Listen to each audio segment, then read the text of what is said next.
The number 2 recruit, Travis Henry from FSU, where he played, to Jackson State, where he now coaches, Paul. First of all, it wasn't that surprising, and I know that in the ESPN poll, Max, he's number 2. In other polls, this kid's number 1. So you can quibble. He's the biggest player ever to make a move like this, and I know people in our industry who were in a state of shock yesterday, but we shouldn't have been, knowing a lot of the things that you have just got through saying about Deion Sanders.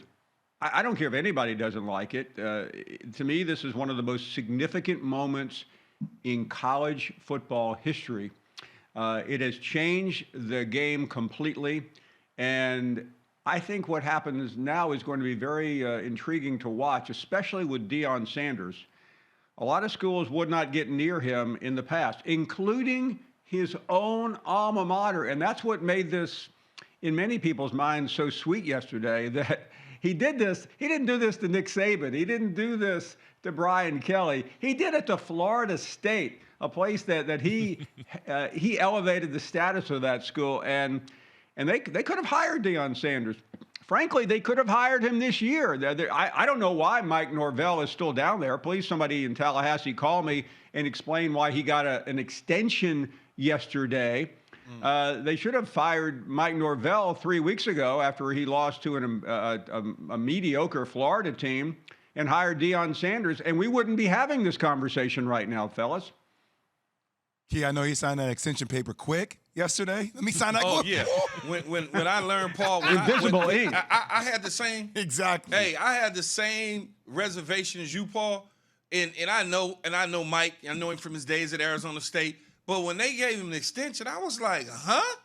What that's got to be wrong. That's somebody else. There's no way that you reward a head coach for subpar performances on top of the things that he went through when he first took over at Florida State with the student athletes that are there. It's crazy. But, Paul, let me ask you, does the NIL game, is it going to change the recruiting in the way that we look at things with the HBCUs now?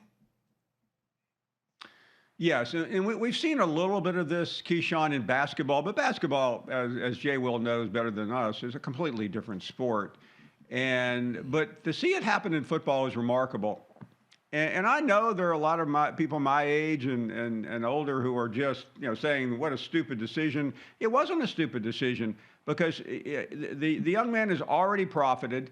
Everybody is talking about him. Without the Hunter story yesterday, the National Signing Day would not be on this program or any other program. You would see a 10-second clip. Alabama, Georgia, Texas A&M, same old, same old. But this is significant news, and I'm hesitant to compare it to benchmarks or flashpoints in history. But I think it could end up being that if we start seeing schools like this, Mississippi Valley, Grambling, Southern, start to attract players. And we all know, if you study history, that 40, 50 years ago, that's where a lot of these young players were going. I spent my first job was in Louisiana, guys, and I rode on a bus from Grambling, Louisiana to Itta, Mississippi, sitting next to the legendary Eddie Robinson, hearing the stories about why college football was so backwards at that point in time. And thank goodness it's not. And I can only think of Coach Rob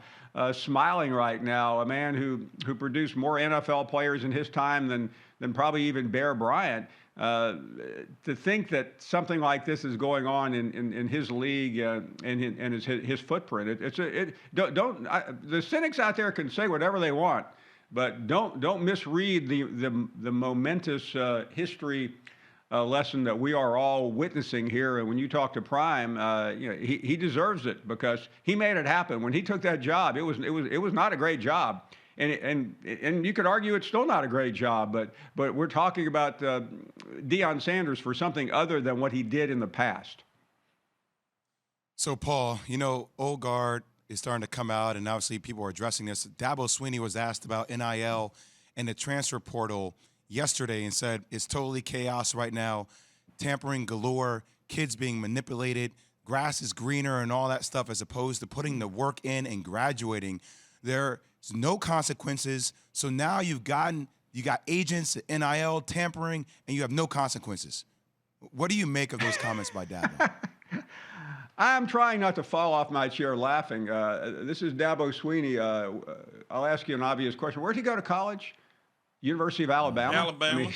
I mean, please, Dabo, save that for Sunday, okay? That's absurd. I interviewed about the same time Dabo said that. I was interviewing Jimbo Fisher, who had the #1 recruiting class according to many of the polls. And I said, just where are we in college football? And he said, well, NIL is now legal. He said, but we've been doing it for a long time. And I'm glad to hear somebody admit the truth. Dabo can act like the world, it's still 1955, but it's not. And, I'm sorry, but, that way is not going to work. And I think he's going to be affected on the recruiting trail. And quite frankly, he may already be affected. He had a good year, but by no means was it a top 5 year like he has had in the past.